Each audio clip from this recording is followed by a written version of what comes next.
to silence the victim, to make them sign a statement that it never happened. They're not to tell the police. They're not, and they're convinced the parents to be quiet about it. What was the name of that again? The Crimen Solicitanus. It's the crime of solicitation, it means in Latin. And the Pope wrote this up. Yeah, he helped craft it. Now, in the wake of that, what that means, it's mind-boggling. Any Catholic parish in the world, the priests are involved in a criminal conspiracy. Because they know that if a child is abused, they are under orders to either keep it quiet or be excommunicated. You have to choose between your faith and breaking the law, right? And so it's a huge criminal conspiracy, and the Pope is at the top of it. And that's why there's 2 American lawyers I'm working with who are trying to get the guy extradited. They went to the Vatican last month and tried to serve papers on him, but he wouldn't accept them. Well, I mean, what government in the world can just kind of flaunt their nose at international, like if they claim to be a state, they're under obligation under international conventions to not violate the laws of other countries, which is what he's doing. He's saying, yeah, don't go to the cops, you know, you can just molest kids and get away with it. So there's going to be a real reckoning about that. That's why we're doing this tribunal and in September in London, but we're going to have groups all over the world holding their own forums at the same time and bringing forth witnesses to this. And we even have priests who are working with us on the inside, giving us information. And like I mentioned, that priest in Canada who just took his whole congregation and left and said, we're not going to pay any more money to the Vatican, forget it. You know? And that's the kind of thing I think that people have to do, just take back what's being taken from us. You made a comment at the beginning that smallpox was introduced into the native communities on purpose. Could you just elaborate on that? It's all in the book, actually. It's well documented, okay, but there's on journals. purpose. One example is there was a British general, Geoffrey Amherst, in the 1740s. He was fighting in the French Indian Wars when Britain and France were fighting for control of Canada. The Mi'kmaq and the Algonquin-speaking Indians in eastern Canada were allied with the French against the Mohawks, who were with the British. And so what Geoffrey Amherst did, and he kept a journal about it, they took smallpox blankets out among the Mi'kmaq. And within about 2 months, most of them were dead from this. And he kept a journal about it, and he instructed his subordinate to extirpate this race, he says, you know, to wipe them all out. There's the Amherst journals, there's eyewitnesses. There are people who survived this, like in our film Unrepentant. Delmar and others describe how these nuns forced them to sleep between 2 kids who were dying of tuberculosis every night. And they locked the windows so there couldn't be any fresh air. It was deliberate. And you know, the only way Delmar survived because his grandfather broke in at night and got him out of there. Everybody else in the dorm died, you know, TB. And you know, they knew that my mom in the Depression in the 30s, there was one little kid in her class who got tuberculosis. He was out of there that day and put in a TB sanatorium. Because before penicillin, the only way they treated it is you'd isolate the kid right away. Year after year, the kids are forced to sleep and play together. That shows criminal conspiracy to spread this disease. We even have a picture of it in my book of kids with TB, a bandage wrapped around their head, sitting in a classroom with healthy kids. So I mean, even the photographic proof is there they were doing it. Yet in Canada, it's like, oh well, you know, we don't see any of this.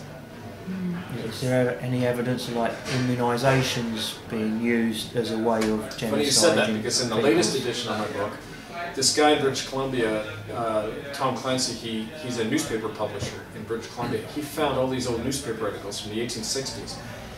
There was a guy, an Anglican missionary called John Sheepshanks, and he became the Bishop of Norwich. He got paid off really well. He ended up in the House of Lords as Bishop of Norwich. He went over, the Hudson's Bay Company owned all of Western Canada, and they set up the first colonial government and brought in the first missionaries on the West Coast. They were all shareholders in this thing called the Puget Land Company. The Puget Land Company bought up all this land where the Chilcotin Indians were living before they died. And then John Sheepshanks went in, and he was a shareholder in the company. He went and inoculated them all with smallpox. 9 months later, they're all dead, and guess who comes in and gets all the land? The Puget Land Company. Connected to the Church of England, the Crown, you know, Sheepshanks gets rewarded, becomes the House of Lords delegate. I mean, this is like the elites doing it, and this is concrete proof. So we got all the letters and the proof in the latest book. And I mean, you know, when we're sending a summons to the Queen saying to come and answer this, head of state, they are, under the Nuremberg laws, they are liable for what happens in their name. So we'll see what happens, but yeah. I'm just curious again about how you get from the need to, the institutional need to control people, to the individual priests who do the use. So what's How you get there? You mean what's the yeah, chain I mean, of command? yeah, I mean, you're talking about people being ordered to perform sexual abuse on children, or you're talking about more sort of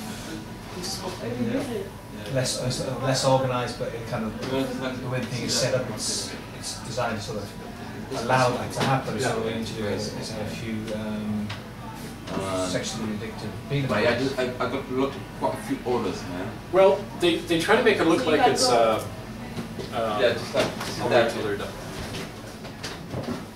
They try to make it look like it's a sexual problem. Like they say, if priests weren't celibate, this wouldn't be a big problem. But you got to remember, of course, rape is not an act of sex; it's an act of violence and control, and especially against children.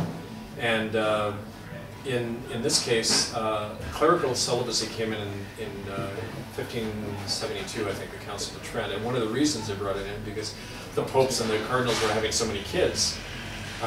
That they were all making claims on the wealth of the Vatican, and the Pope at the time said that we have to control this, and so it was a practical kind of political measure, economic measure by the Vatican. But they found that the level of child abuse, for example, when in the Church of England or a Protestant church, is fairly high. It's more hidden because the focus tends to be on the Catholic Church.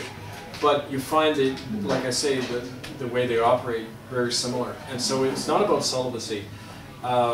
It's about this absolute hierarchy where it's believed whoever at the pinnacle of the hierarchy sets the pattern will be followed. That's true in any corporation, any government. You get about 5 to 10% of people who will not go along with that, but the rest tend to go along, whether it's human psychology or whatever.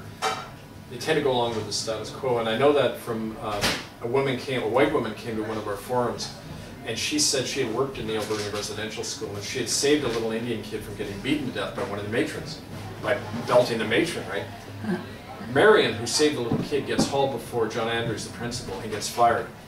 Not the woman who's beating the Indian kid, because she said, Andrews said to her, whatever happened to that little squaw wouldn't have been as bad as losing that woman because she plays organ on Sunday in church.